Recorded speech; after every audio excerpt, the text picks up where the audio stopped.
Hey, ladies and gentlemen, let's get right down to it. We are writing an essay, our first essay, and this is important because those of you, especially going on to EP next year, are going to need to do this a lot. So we should be doing it a little bit now. It's an essay, meaning we are going to be composing a couple body paragraphs, several sentences in each body paragraph, and we are also saying that we're not using the internet. I've given you notes, classwork, homework, so many tools, things that you could use to grab info from to help argue this essay. So let's get to it. If you read the instructions, I gave you the prompt.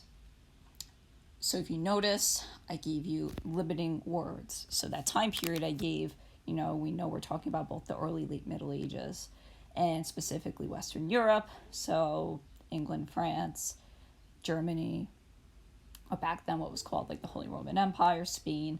Like that's basically like the countries we're kind of looking at. The task is the extent to which. So this essay, despite whether you believe it was or was not a period of dark ages or cultural decay, you will be writing about showing both sides. So let me show you what that looks like. So your first step is you're writing your introduction.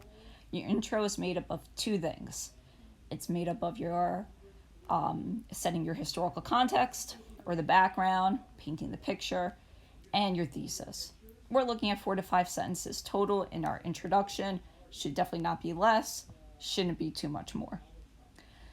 So, for our beginning of our essay, what you can actually do for this essay is you could steal that first line I gave you in the prompt. Okay, so where it said in the period between 476 to 1400, ... You could steal that sentence. Okay, so there you go, sentence 1 done, many more to go. Your other sentences should be about, well, how the Middle Ages came about, right? If the historical context addresses questions such as who, what, when, where, right, or W questions, we already got the when, we already have the where, we start to get the what, so we got to discuss it just a little bit more. So you would say, well, why did we get the Middle Ages? Well, we had the fall of Rome, right? The decline of empires such as the fall of Rome. Well, why did Rome fall? Well, there was Germanic invasions, and things weren't too safe. The roads were no longer being maintained, and this is what led to decentralized government, where people started living more locally on manors versus being ruled by just one emperor. That's what you would say. Then you move, how do those little guys get there? Happy Easter, people.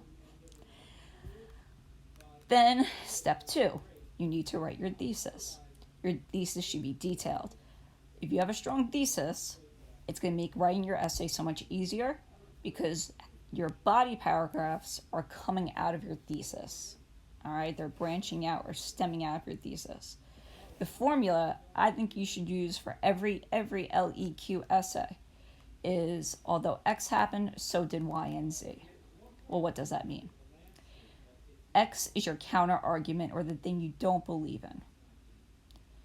Then your Y and Z are the arguments you do believe in or the thing you're trying to argue in this essay. Let me give you examples. So the first EX or example you say, this is for somebody who is writing an essay arguing the Middle Ages was definitely more a period of cultural decay versus a period of innovation. So X is my counter argument. Although the Middle Ages experienced, and then I mentioned something good, right? Mentioning something good is my counter argument. It's the thing I don't really believe in that much. So although it was a period of agricultural innovations, that would be one example of something good.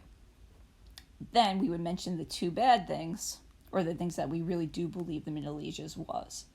So it was a period of constant warfare and religious intolerance, which meant that this period was more a period of decay rather than innovation. That's what your thesis should sound like, and your body paragraphs are going to come out of your examples that you put in your thesis. Let's say you're arguing the other way. Let's say you're saying that this is a period of innovation and it really wasn't a period of decay, or you don't believe it was a period of like a dark age. Okay, you think it was a pretty good time. Then you would use example 2. Although the Middle Ages experienced, and you give me your counter argument or the thing you don't really support too much. So you would say, although the Middle Ages experienced constant warfare, then you would mention 2 good things, right? Why do you think this was more a good period? So you would say, because of agricultural innovation and because of the development of some institutions, right? Like education, for example. Those would be your good examples, right? Arguing that is more time of innovation rather than decay. So depending how you're doing this essay, you're either choosing one or the other as your format. Your body paragraphs. Okay, I told you they stem out of your thesis. Your first body paragraph should be your counter argument or the thing you're not really supporting. So the examples I put here is someone who's saying that the Middle Ages was more a time period of good than bad. So my counter argument, I'm going to begin with why it's bad. It was bad because there was constant warfare. Then my 2 specific examples would be things such as you had the Crusades and you had Germanic invasions. Right? You had feudalism and then things were unsafe. People were fighting a lot. That would be your body 1. Then you would argue the things that you're supporting. Right? Why you think the Middle Ages was such a good time. So you would say it was good and then 2 specific reasons why it was good. So it was good because there's a lot of agricultural innovation. And then you would go on to talk about things such as the horse collar and maybe the 3-field crop rotation system. And then you do the same thing with body 3, but for a different topic. So again, you talk about maybe like education or one of the many examples I'm actually going to provide in the next slide. Okay, so whatever you're doing, okay, the balance should be a 2-to-1 ratio. So you're going to give me 2 ways the Middle Ages was good and 1 body paragraph why it was bad. Or you're going to give me 1 paragraph why it was good and then 2 body paragraphs why it was bad, depending how you're arguing the essay. So here's some examples. Topics you could talk about for your body paragraphs. So decay, we could talk about warfare. We could talk about the societal structure, how there wasn't much movement, how serfs really had no freedom. You could talk about lack of intellectual achievements and compare it to a previous time period, such as the Roman Empire, or you can compare it to its eastern counterpart, the Byzantine Empire, that had many achievements. You could talk about the lack of hygiene or medicine. You could talk about how the bubonic plague came through. Or religious intolerance is a good one also. How the Jews were blamed for the bubonic plague, how the Crusades happened that were issued by the Pope, attacking Muslims and all other groups that weren't Catholic. If you're going the innovation route, agricultural achievements, like I mentioned, the horse collar, the 3-field crop rotation system. You had some architectural achievements, such as Gothic cathedrals and stained glass. You had universities. This is, again, a lot of it comes from this Dark Ages DBQ assignment that you had. You had the growth of monasteries, which were really important. They served as hospitals. They took care of the poor. They took care of kids who didn't have parents, who were orphaned. And you could say also was good because we did have periods of reunification. You could argue and talk about things like what happened under Charlemagne. This is how your body paragraph should look like, right? So if I'm following the ACE method, I got my topic sentence, right? The Middle Ages was not a period of cultural decay, as it saw many agricultural innovations.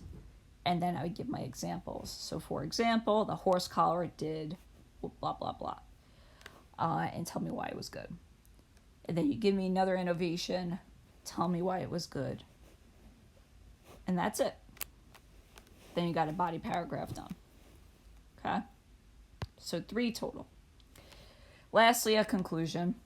What you should do in your conclusion is restate your thesis, right? So again, your thesis is in your intro, the last 1 or 2 sentences.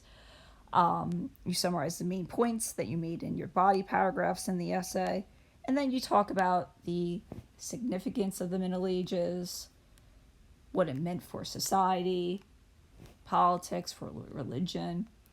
You can say, well, what came next? So meaning, well, how did we eventually leave the Middle Ages? What changes did we see in the late Middle Ages? These are things that you would want to say in your conclusion. And that wraps it up. So, thanks for watching. Like and subscribe. And happy writing, people, from me and Mr. Empeñada Man. See you later.